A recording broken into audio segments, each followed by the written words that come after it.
একটি চুরি হওয়া মাল বাইর করার আমল নিয়ে উপস্থিত হয়ে গেলাম আপনাদের মাঝে। অবশ্যই ভিডিওটি শুরু থেকে শেষ পর্যন্ত দেখবেন। ইন্নাল হামদুলিল্লাহ ওয়াসসালাতু ওয়াসসালামু আলা রাসূলিল্লাহ। কাছে এবং দূরে, দেশে এবং দেশের বাইরে যারা যেখান থেকেই জালালিয়াম টিভির সাথে যুক্ত আছেন সকলকে জানাচ্ছি অনেক অনেক প্রীতি ও শুভেচ্ছা।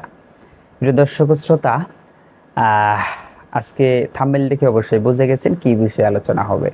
অনেকেরই ধন সম্পদ, মাল, সোনা গয়না চুরি হয়ে যায়, মোবাইল চুরি হয়ে যায়। দেখা যায় যে কাউকে বলতেও পারেন না, ধরতেও পারেন না। এই জন্যে প্রথম স্টেপ হচ্ছে আপনাকে সতর্ক থাকতে হবে যাতে কোনো কিছু না হারায়। কারণ বর্তমানে মসজিদের জুতা পর্যন্ত কিন্তু চুরি হয়ে যায়। তো প্রিয় দর্শক শ্রোতা, আপনার যদি বাইসেস কোনো জিনিস চুরি হয়েই যায়, সেই চুরির জিনিসটা যদি বাহির করতে পারেন, তাহারই একটি তদবির আমি বই থেকে উদ্ধৃতি দিয়ে আপনাদেরকে দেব। অবশ্যই সেটার আমল করবেন, আর অবশ্যই ফলাফল পেলে কমেন্ট বক্সে জানিয়ে দিয়ে যাবেন যে আসলে আপনারা ফলাফল পাচ্ছেন কিনা।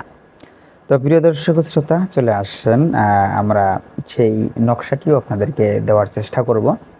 দেখেন, এখানে মাল সহ চোর হাজির করতে ইচ্ছে করলে নিম্ন যে নকশাটি আছে এটার আমল খুবই ফলদায়ক। সেই নকশাটি আমি আপনাদেরকে স্ক্রিনে সাইডে দিয়ে দিচ্ছি, দেখবেন এবং সে অনুযায়ী আপনারা আমল করবেন। এটি লিখতে হবে মেশকো জাফরান কালি দিয়ে, কলম দিয়ে লিখলে হবে না, এটা লিখতে হবে মেশকো জাফরান কালি দিয়ে। লেখার পরে আপনাদের ঘরের যে ছাদ আছে, এই ঘরের ছাদে এমন স্থানে রাখবেন যেখানে রৌদ্র পড়ে, মানে নকশাটার শৈলে যাতে রোদের তাপ পড়ে। যখন রোদের তাপ পড়বে তখন কিন্তু যে চুরি করেছে তার শরীরে জ্বালা যন্ত্রণা শুরু হয়ে যাবে, ঠিক আছে?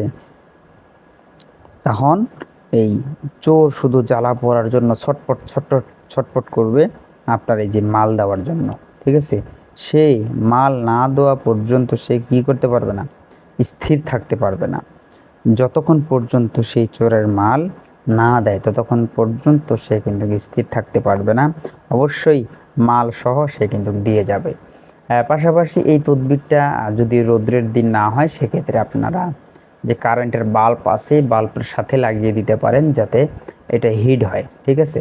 এটা আপনারা দ্রুত গতিতে করবেন। যদি মাল হারায় যায় 3 দিনের ভিতরে করবেন, পারলে 1 দিনের ভিতরে করবেন। যদি আপনারা এটা দীর্ঘদিন হয়ে যায়, যত দীর্ঘদিন হয়ে যাবে তত কিন্তু এই তদবির কার্যক্রম কিন্তু কম হবে, এটা মাথায় রাখতে হবে। এই জন্যে এই তদবিরগুলি আপনারা সেভ করে রাখবেন, শেয়ারে রাখবেন, যাতে করে কোনো কিছু হারায় গেলে সহজেই এই ভিডিওটা আপনারা পেয়ে যান। প্রিয় দর্শক শ্রোতা, যারা যেখানেই থাকেন সুস্থ থাকেন, সুন্দর থাকেন। দেখা হয়ে যাবে ইনশাল্লাহ অন্য কোনো ভিডিওতে। আজকে এই পর্যন্তই। আসসালামু আলাইকুম ওয়া রাহমাতুল্লাহি ওয়া বারাকাতুহু।